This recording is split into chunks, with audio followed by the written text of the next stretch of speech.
is your teacher broadcaster in science. I am Jennifer N. Makay and I will go along with you as we will be learning a topic from the most essential learning competency. Describe the position of a person or an object in a relation to a reference point such as chair, door, or another person.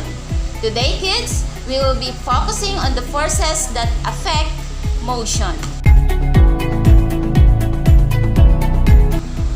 Let us fill the day with a smile as we start our new lesson. Kids, join in our radio class discussion by listening well, answering the activities prepared for you as you are guided by your parents, guardians, or older brother and sister. Make sure that you stay in a place where you are comfortable and free from any disturbances so that you can hear well over the radio. Have you taken your meal? If yes, that would be good to hear. You need to have your meal before our lesson so that you can understand our lesson.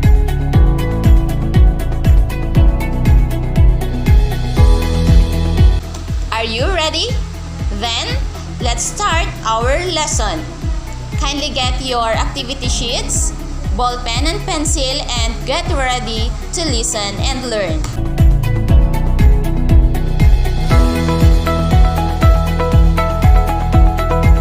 We learned in the previous lessons that living things like plants and animals interact with non-living objects like air, sunlight, and other things in the environment.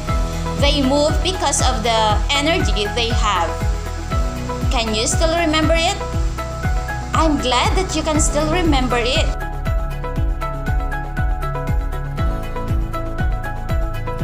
Very good. You have recalled our past lessons. Now, we can move on to our lesson for today.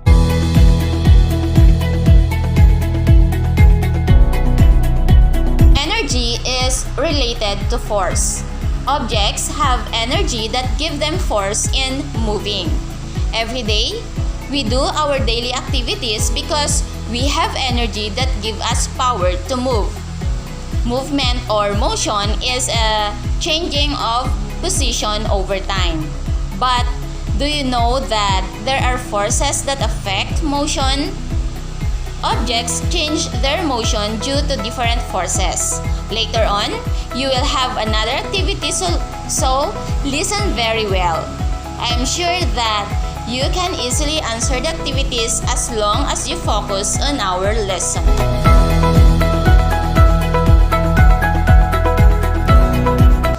Our lesson today is about identifying the forces that affect motion. I would like you to do this simple action. Get a ball or any object. Okay. And then push the object gently or slowly. Observe the distance traveled by the object. Again, get an object, then push it harder than your first attempt. Observe the distance traveled.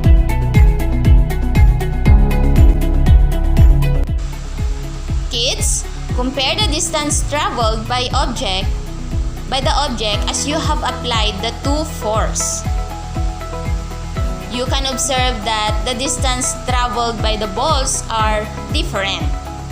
It is because of the applied force. Thus, the greater the applied force to the ball, the faster the ball is and the farther the distance it could travel.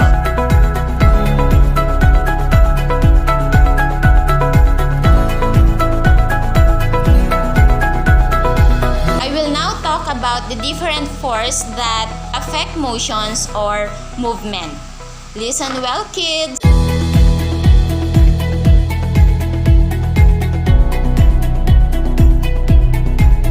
What are the forces that affect motion? Number 1, frictional force. Frictional force is a force that slows down an object stops an object from moving or pushes back when an object tries to slide.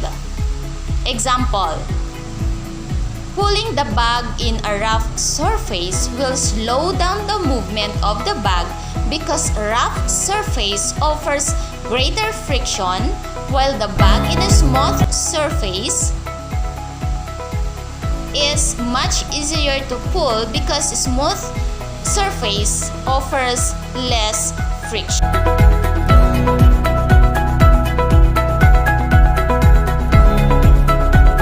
Second, magnetic force. A magnet is anything that pulls or attracts iron and steel. Magnetic force is another force that affects movement, which pulls objects made of iron and steel toward a magnet. For example, a magnet pulling the nails together.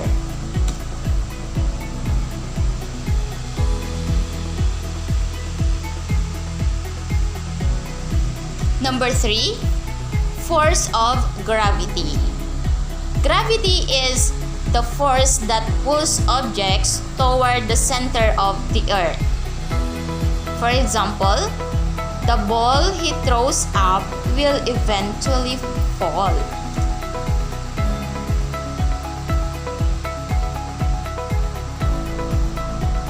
Number 4, inertia. Another factors that affect the motion of object is inertia. It causes an object to stay at rest or in motion unless an outside force is acted or applied upon them. For example, the ball will not move unless the boy kicks it. For example, two boys pulled a rope from opposite directions with equal strength. When the forces of an object are equal and in opposite directions, it is called balance forces. That's why the ribbon in the middle of the rope does not move. However, if there is a greater force applied on the other side of the rope, since they are not equal in number and strength, the ribbon moves on the side where two boys are pulling the rope because of unbalanced forces.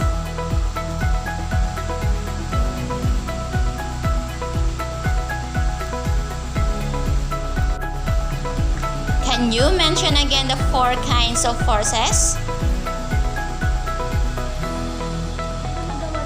Very good. The 4 kinds of forces are frictional force, magnetic force, force of gravity, and inertia.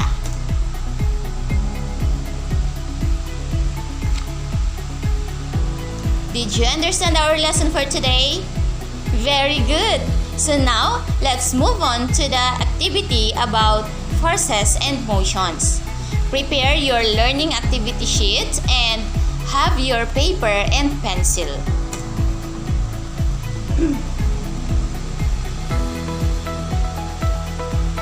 Let us do the activity 1.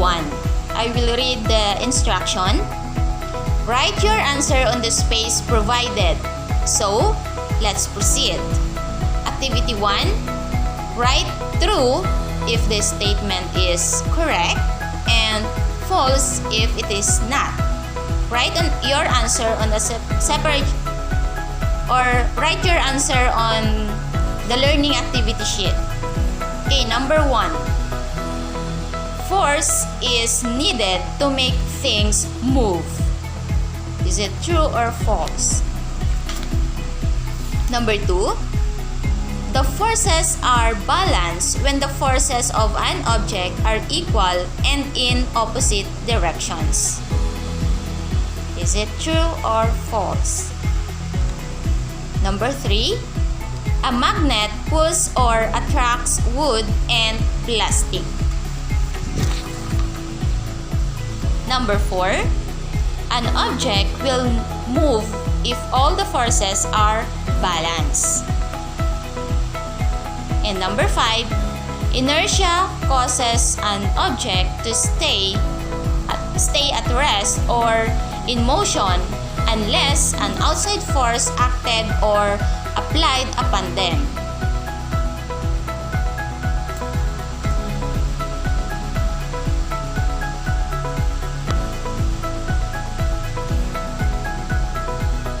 Okay, you are done with activity 1.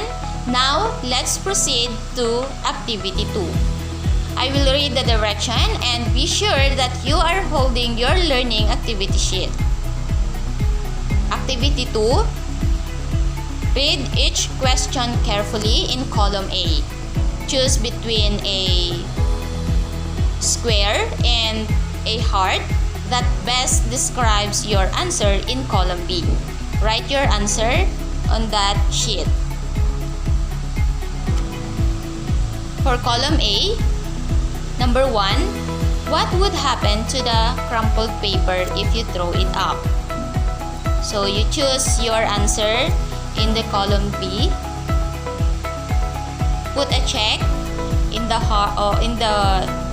square or heart. Number 2, what happens when you apply greater force to a moving object with the same direction?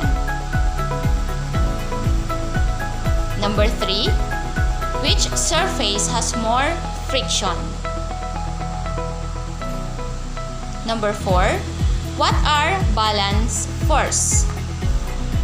Or what are balance forces? And for number 5, what are unbalanced forces?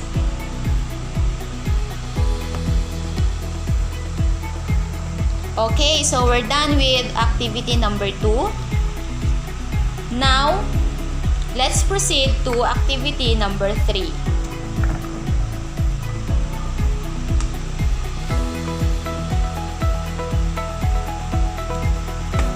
For activity number 3, identify the force used in each situation. Choose the letter of your answer from the box. So, inside the box are A. Balance forces, B. Force of gravity, C. Frictional force, D. Inertia, E. Magnetic force, F. Unbalanced force.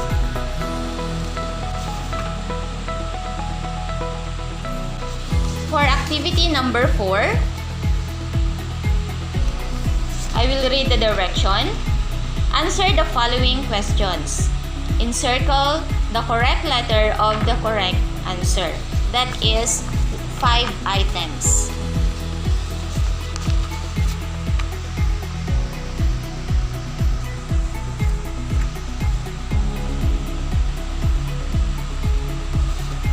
And for the last activity, I will read the direction. Complete the following statements. Write the letter of the correct answer on the blank. That is 5 items. Please find time to answer those activities on your vacant time. So I'm hoping that all of your answers are correct. If not, it will be just fine. So as long as you try your best in your activity, keep your activity sheet and make sure that you will send that to me when your parents or guardians return it to school. It's so nice to be with you today all throughout our discussion.